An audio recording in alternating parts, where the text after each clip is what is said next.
Adanta.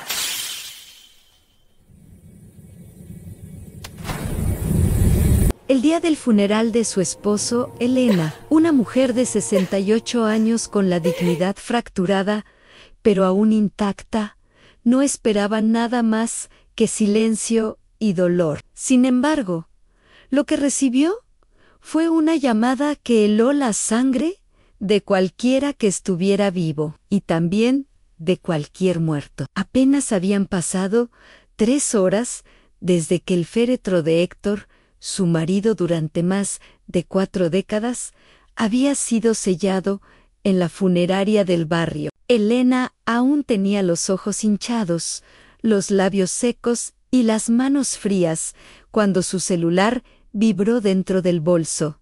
Señora Elena, soy el ingeniero Arturo Maldonado. La voz era profunda, cortante y bañada en una urgencia que jamás había escuchado en él. Encontré algo y tiene que venir a mi oficina.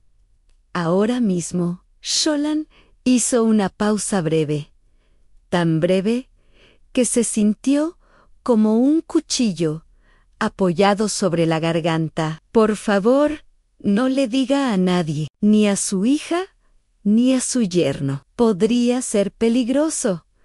¿An peligroso? Esa palabra se incrustó en su pecho como un hierro caliente. ¿Desde cuándo su vida, una vida de rutinas tranquilas, mercados de domingo, plantas en el balcón y novelas a las 8, había entrado en la categoría de peligro? Arturo Maldonado no era un hombre exagerado. Era el director general de Transporte Continental Arcadio, una de las empresas logísticas más grandes de la Ciudad de México. Un gigante que movía mercancía por todo el país. Un lugar donde Héctor, un técnico analista meticuloso y reservado, había trabajado por casi 32 años. Y sin embargo, nunca, en todo ese tiempo, el director la había llamado personalmente, ni siquiera para ofrecerle condolencias por la muerte de su esposo. La mano de Elena tembló mientras guardaba de nuevo el teléfono. Llegar al edificio de cristal en Reforma, donde estaba la oficina principal, fue casi irreal. El cielo parecía más gris que nunca, como si la ciudad entera hubiera decidido acompañarla en su duelo. Las enormes ventanas espejadas devolvían su propio reflejo. Una mujer encorvada, con el cabello más blanco que hace una semana, con un dolor que parecía agrandarle la espalda. El personal de recepción la miró con una mezcla de respeto y lástima. Cuando anunció su nombre, 2 empleados se enderezaron de inmediato, la guiaron hasta el ascensor y lo enviaron al piso 31 nen.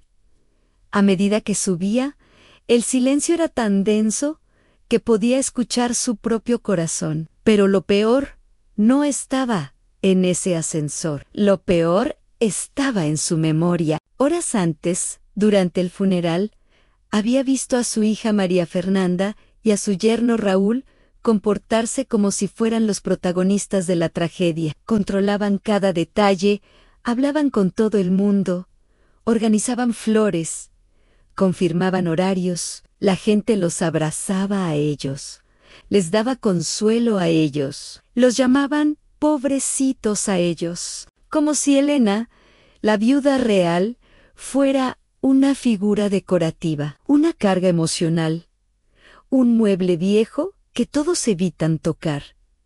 Recordó perfectamente las palabras de su hija esa mañana. Mamá, tú solo trata de descansar. Esa voz suave que escondía una superioridad afilada, y detrás de ella, Raúl asintiendo como un sacerdote falso.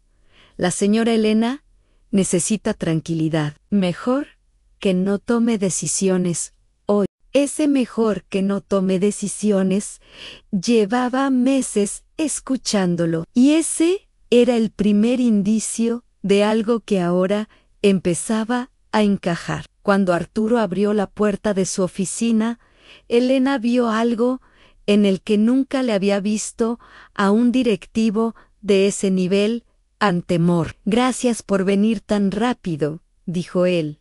Sin protocolos ni sonrisas vacías, Ale ofreció agua. Le pidió que se sentara. La oficina era moderna, llena de diplomas, premios, fotos con empresarios y políticos. Pero lo que más imponía era la vista panorámica de la Ciudad de México, edificios enormes, tráfico infinito, vida a miles de metros por debajo. Para Arturo, ese mundo era cotidiano. Para Elena, era un planeta desconocido. El hombre colocó una carpeta azul, gruesa, perfectamente organizada, frente a ella. Antes de abrirla, suspiró. Necesito decirle algo difícil, advirtió a su esposo. Era un trabajador admirable. Yo lo respetaba profundamente. Pero en los últimos meses cambió. Arturo la miró fijo. Estaba preocupado, Ann, muy preocupado, Ann, por usted. Elena sintió un tirón en el pecho. ¿Por mí?, susurró. Arturo abrió la carpeta. Documentos, formularios legales, páginas con anotaciones manuscritas, notas detalladas con la letra firme y redonda de Héctor, la misma que Elena reconocería incluso dormida. Su esposo comenzó a registrar cosas, explicó Arturo, cosas que lo inquietaban, cosas que tenían que ver con usted y con su hija y su yerno. Elena se inclinó hacia adelante, como si necesitara agarrar la realidad con las manos. No entiendo. El hombre giró una hoja hacia ella. Un documento legal, casi lleno. Un título que paralizaría a cualquiera. Carta Poder General, irrevocable abajo. La firma de Elena. O mejor dicho, una imitación perfecta de su firma. Su hija y su yerno insistieron varias veces para que su esposo firmara esto, explicó Arturo. Según él, alegaban que usted estaba perdiendo memoria, que pronto no podría manejar su vida sola. Elena sintió que el mundo se inclinaba bajo sus pies. No era cierto. Ella no estaba perdiendo la memoria. Lo que sí estaba perdiendo era confianza. Confianza en quienes más amaba. Quiso decir algo cuando de repente se escucharon golpes en la puerta. Golpes fuertes, urgentes, inesperados. Arturo frunció el ceño. No espero a nadie, dijo. La puerta se abrió sin permiso y ahí estaban María Fernanda y Raúl, su hija, su yerno, amparados en el umbral, con una mezcla de sorpresa y algo mucho más oscuro detrás de sus ojos. ¿Qué haces aquí, mamá?, preguntó María Fernanda, con esa voz suave, hecha de terciopelo, y cuchillas en Raúl. Detrás de ella, sonrió. Una sonrisa que nunca llegaba a los ojos. Nos preocupamos cuando no la encontramos en casa, dijo con una seguridad repugnante. No debería estar tomando decisiones sola. Está muy frágil. Frágil, esa palabra que llevaban meses metiéndole por la garganta. Elena abrió la boca para responder, pero Arturo se adelantó. Esta reunión es privada. Les pediré que esperen afuera. María Fernanda soltó una carcajada contenida. Con todo respeto, ingeniero Maldonado, mi madre no está emocionalmente estable. No debería estar aquí, a mucho menos sola. Esa frase fue el primer disparo de lo que vendría después.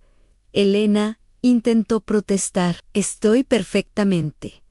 Pero ellos la ignoraron. Cada segundo, el ambiente se llenaba de tensión, hasta que una tos sonó desde el interior de la oficina. Una tos conocida.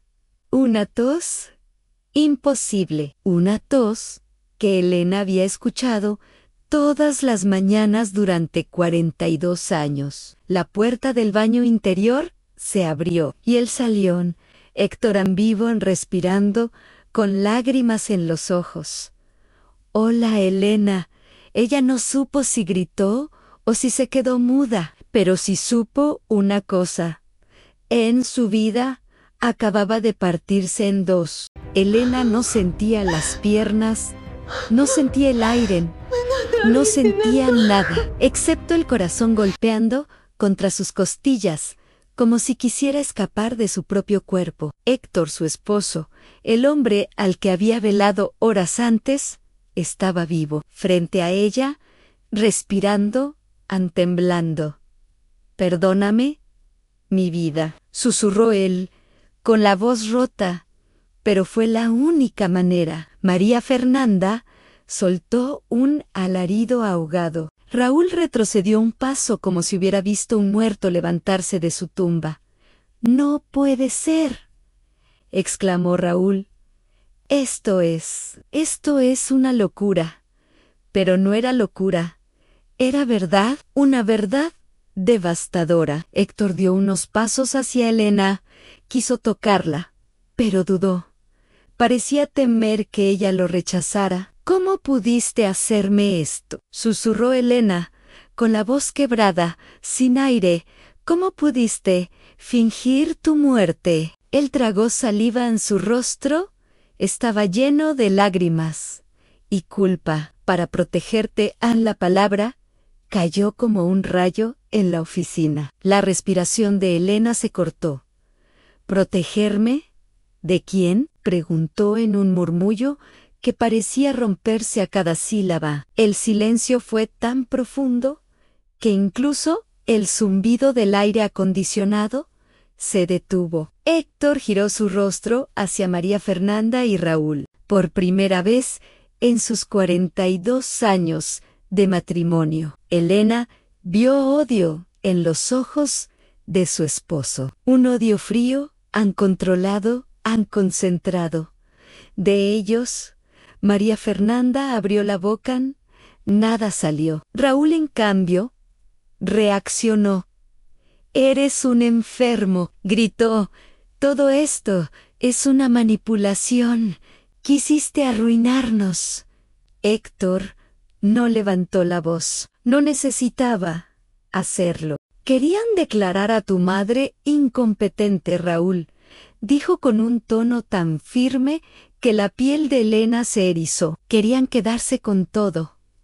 La casa, los ahorros, su pensión, su libertad». La palabra libertad atravesó el pecho de Elena como un dardo. María Fernanda lloraba, no lágrimas limpias, sino espesas, desbordadas, como si finalmente estuviera viendo su propia alma desnuda. «Papá», balbuceó ella. «No, no es así. Yo nunca». Pero Héctor levantó una mano, no para callarla, sino para evidenciarla. «Tengo pruebas».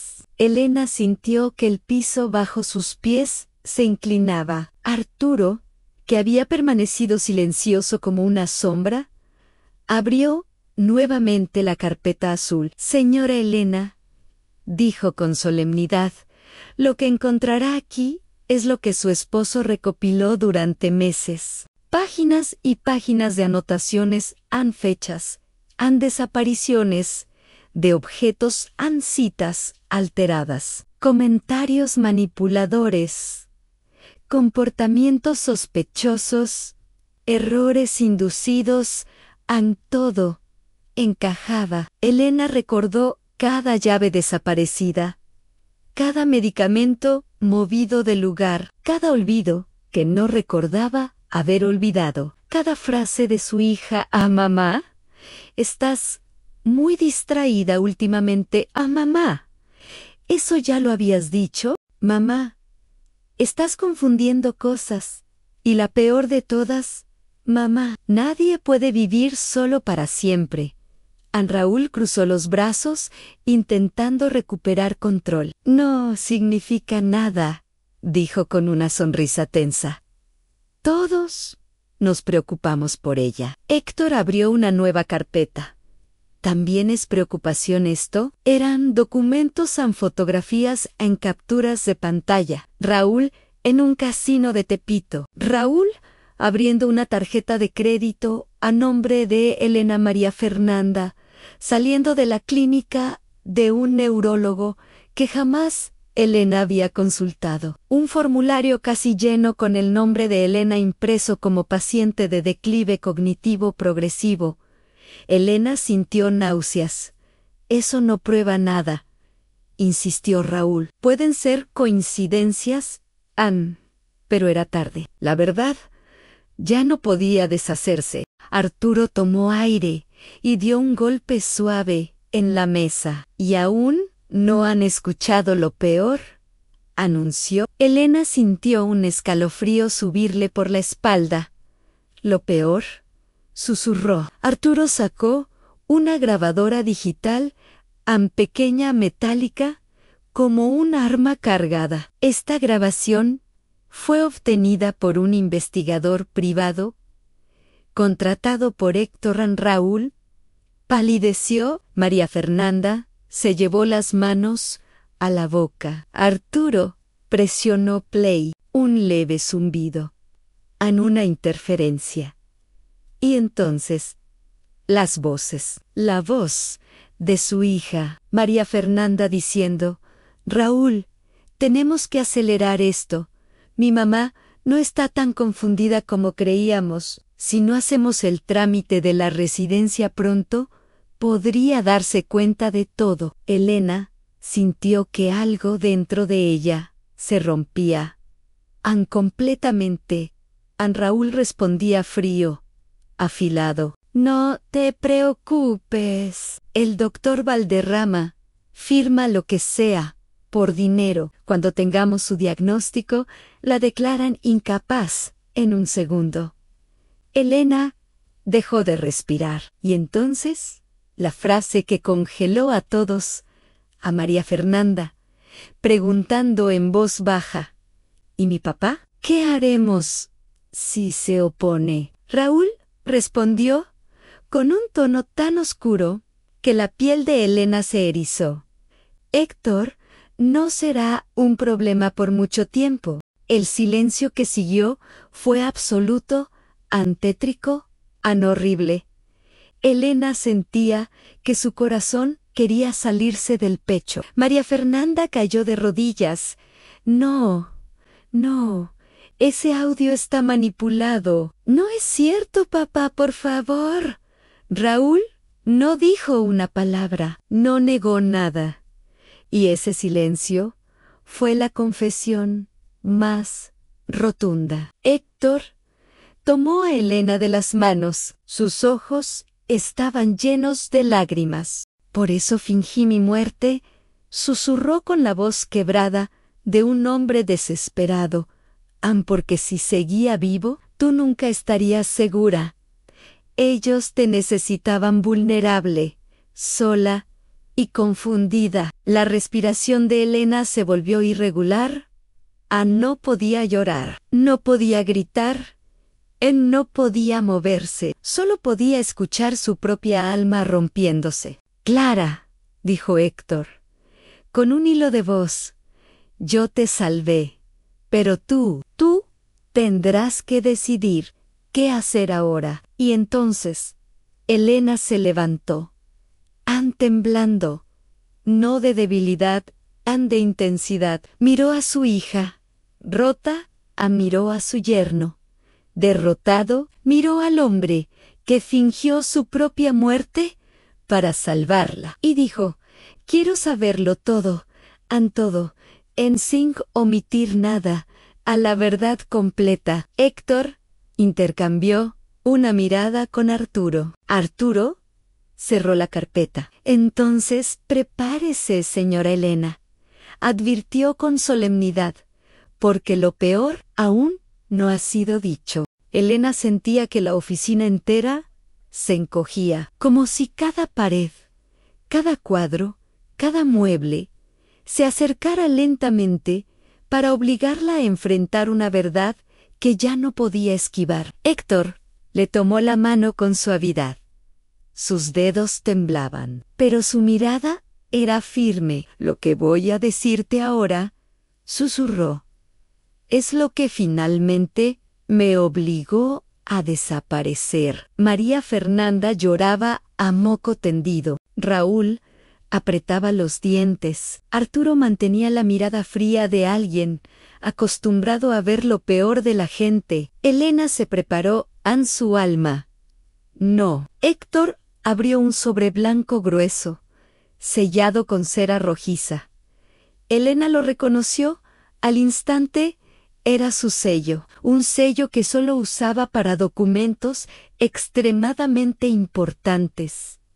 Uno que no veía desde hacía meses. La sangre se le congeló. Encontré esto en el directorio de la computadora de María Fernanda, dijo Héctor, con una voz tan afilada que cortó el aire.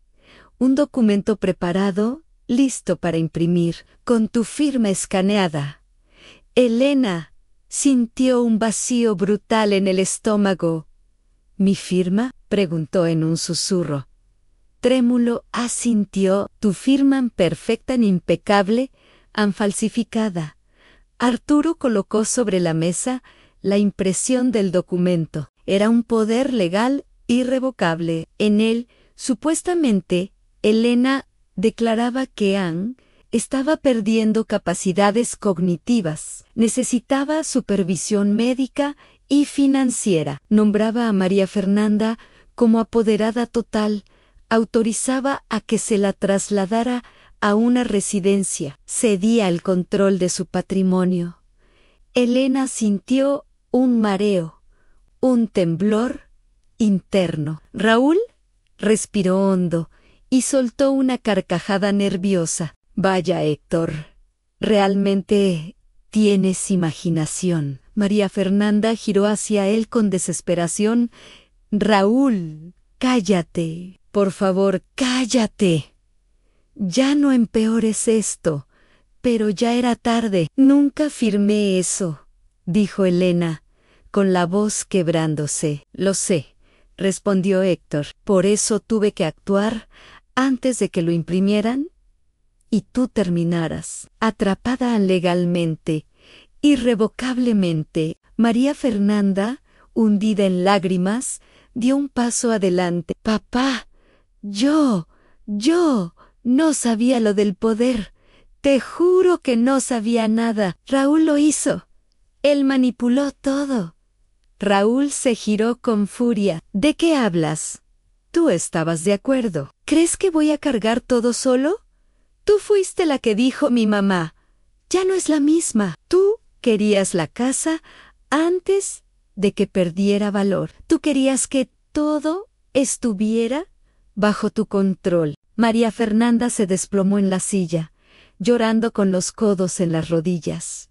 Yo solo quería ayuda, gritó, histérica. Yo no quería lastimarla, quería organizar las cosas. Elena la observó, su propia hija temblorosa, perdida.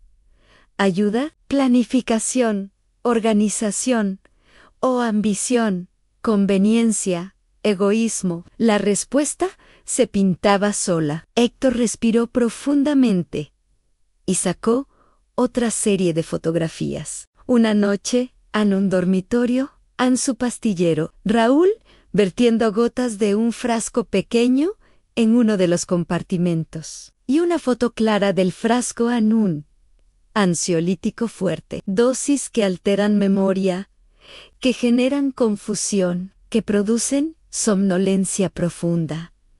Elena sintió un escalofrío recorrerle la columna. ¿Qué es esto?, logró decir. Raúl apretó los labios, intentando mantenerse firme. Era para ayudarla a relajarse. Estaba muy nerviosa. ¿Nerviosa de qué?, interrogó Arturo. ¿De todo lo que ustedes estaban planeando? Raúl alzó la voz. No exageren, solo quería que no sospechara. No le iba a pasar nada. María Fernanda lloró aún más fuerte. Yo no sabía que estabas cambiando la medicación. Raúl, te juro que yo no sabía eso. Por supuesto que lo sabías, respondió él con cinismo. Tú misma dijiste que una mente confundida es más fácil de redirigir. Elena sintió que la tierra se abría, como si sus pies ya no tocaran el suelo, como si su corazón quisiera abandonarla. Héctor bajó la mirada. Sus ojos brillaban con lágrimas pesadas. Eso no fue lo peor, susurró. Elena cerró los ojos, temblando. ¿Qué puede ser peor que todo esto? Héctor sacó su teléfono. Lo desbloqueó. Buscó un archivo. Un mensaje enviado desde un número desconocido, registrado en un lugar que Raúl conocía demasiado bien. Una red de apuestas ilegales. Elena leyó las palabras, cada una como un cuchillazo. Ella no durará mucho. Todo estará listo antes del invierno. Elena sintió que el mundo se apagaba. Ella preguntó: ¿quién es ella? Héctor tragó saliva y dijo: ¿Tú, Elena Antán? María Fernanda gritó: No, no, yo nunca quise eso, nunca. Papá, por favor, no digas eso. Raúl, en cambio, no dijo nada, no negó, no gritó, no lloró. En ese silencio fue el arma homicida. Arturo tomó la palabra. Tenemos rastreo del número. Tenemos registros, tenemos audios, tenemos evidencias de que Raúl habló de una tragedia inesperada que resolvería sus deudas. Raúl explotó. Solo era una expresión.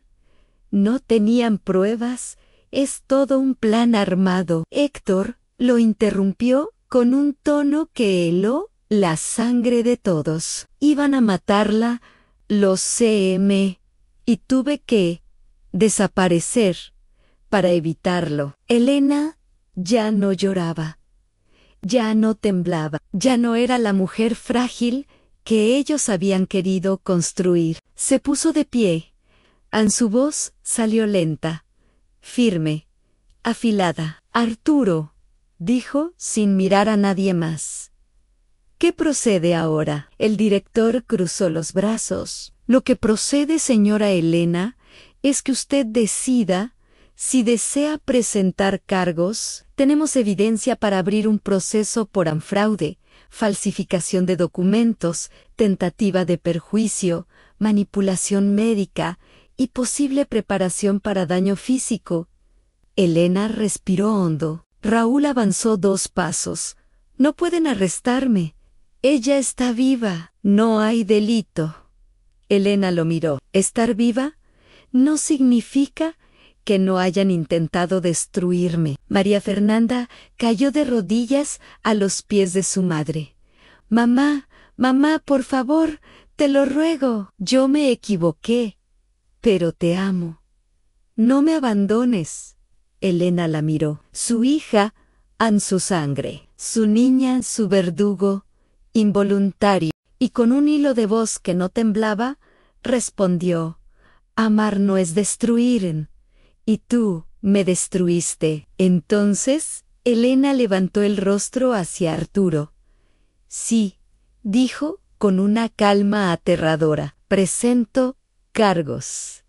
Allí mismo, la vida de todos ellos cambió para siempre. El silencio que siguió a la decisión de Elena fue tan profundo que todos parecían conteniendo la respiración. María Fernanda lloraba desconsolada, con la cara enterrada entre sus manos. Raúl, en cambio, apretaba los dientes como un animal atrapado, incapaz de aceptar su derrota. Héctor se quedó inmóvil, como si no quisiera influir en la decisión de Elena, y Arturo ya había llamado a seguridad. Los guardias entraron minutos después. Fue entonces cuando todo cambió. Señora Elena, ¿desea proceder con la denuncia formal?, preguntó uno de los agentes, con una carpeta en la mano. Ella no dudó. Por primera vez en meses, su voz salió clara como el agua. Sí, quiero proceder. Raúl explotó. No pueden hacerme esto. No hay pruebas de nada.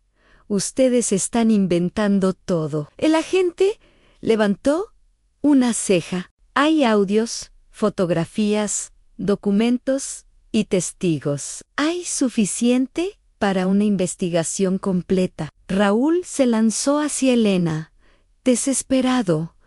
Tú no puedes hacer esto. Tú eres vieja. ¿No entiendes las consecuencias? Héctor se interpuso entre ellos con una velocidad que hizo retroceder a Raúl. No vuelvas a acercarte a mi esposa, rugió. Héctor, era la primera vez que Elena lo veía así, en un muro, un escudo, un hombre que había resucitado para protegerla. Los guardias sujetaron a Raúl por los brazos. «Suéltenme, todos ustedes están arruinando mi vida». Elena respondió con calma. «La arruinaste tú solo». María Fernanda se arrastró hasta las piernas de su madre. «Mamá, mamá, por favor, no lo hagas. No soy como él. Yo nunca quise lastimarte. Yo soy tu hija». Elena se agachó lentamente. Por un momento, María Fernanda pensó que iba a abrazarla, pero no. Elena tomó su rostro entre las manos, la miró profundamente y dijo, con una voz más suave que sus lágrimas, «Hija, amar no es destruir y tú me heriste para proteger tu comodidad, no tu amor, tu comodidad». María Fernanda rompió en un llanto desgarrador. «Perdóname, mamá, por favor». Elena la tocó por última vez en la mejilla, pero no la abrazó. No podía. No. Después de todo, en minutos, Raúl fue esposado. María Fernanda también fue escoltada para dar declaración. No esposada, pero con la mirada rota, perdida, hundida en la realidad que ella misma había construido. Elena permaneció de pie. No lloró. No gritó. No se derrumbó. Era como si, por primera vez en años, estuviera completa. Los meses que siguieron fueron un torbellino silencioso. La investigación fue exhaustiva. Los audios fueron verificados. Las firmas falsificadas confirmadas. La medicación alterada documentada. Las visitas al neurólogo falso rastreadas. Las apuestas clandestinas de Raúl expuestas y la participación directa de María Fernanda demostrada. Raúl fue condenado por fraude, falsificación, abuso a persona mayor, intento de perjuicio agravado. María Fernanda recibió una condena menor, pero suficiente para destrozar su reputación y obligarla a enfrentar terapia obligatoria y restricciones legales. El doctor involucrado perdió su licencia y Héctor, él recibió una sanción por falsificar su propio certificado de defunción, trabajos comunitarios y una multa. Nada comparado con lo que había evitado. 3 meses después, Elena y Héctor se mudaron a un pequeño pueblo fuera de la ciudad. Un lugar tranquilo, con calles empedradas, casas coloniales y mercados donde todos se saludan. Compraron una casita pequeña, modesta, llena de luz. Por primera vez en años, Elena respiró sin peso. Se sentía limpia, viva en una tarde. Mientras Héctor podaba un rosal, ella lo observó desde la ventana. Él la miró con ternura. «¿Te arrepientes de algo, Elena?», Preguntó mientras acomodaba las ramas. Ella pensó profundamente. No, respondió con serenidad. Solo lamento no haber visto la verdad antes. Héctor soltó un suspiro. El amor nos vuelve ciegos, susurró. Pero lo importante no es cuando abrimos los ojos, sino qué hacemos cuando por fin vemos. Elena sonrió. Gracias por salvarme, Héctor. Él negó suavemente. Tú te salvaste sola. Yo solo te di tiempo. Un día, Elena recibió una carta. El remitente la dejó sin aire a María Fernanda. La carta decía: Mamá, he aprendido que el amor sin responsabilidad es solo egoísmo disfrazado. No te escribo para pedir perdón. Sé que tengo que reconstruirme antes de merecerlo. Solo quiero que sepas que estoy trabajando en mi ay, que estoy aprendiendo a ser alguien que no destruya lo que ama. Elena cerró la carta con cuidado. Héctor preguntó: ¿qué vas a hacer? Ella miró las montañas suaves al fondo del paisaje. Voy a seguir viviendo, respondió. Si algún día demuestra con hechos que cambió, veremos. Pero por ahora, la vida es mía. Esa noche, antes de dormir, Héctor tomó su mano en la oscuridad. Elena, sobreviviste. Ella sonrió. No solo sobreviví, Héctor, viví. Y ahora por fin estoy viva de verdad. Él besó su frente, y Elena reconoció, por primera vez en años, que era la paz, no la ausencia de ruido, la ausencia de miedo. Hoy, mientras escribe estas últimas líneas sentada en la terraza, con los pájaros cantando y el olor de las flores recién regadas, Elena entiende algo que debería enseñarse en todas las casas del mundo. La libertad no siempre llega gritando. A veces llega en silencio, un día cualquiera, con la simple decisión de decir basta. Y ese día, ese único día, cambió toda su vida.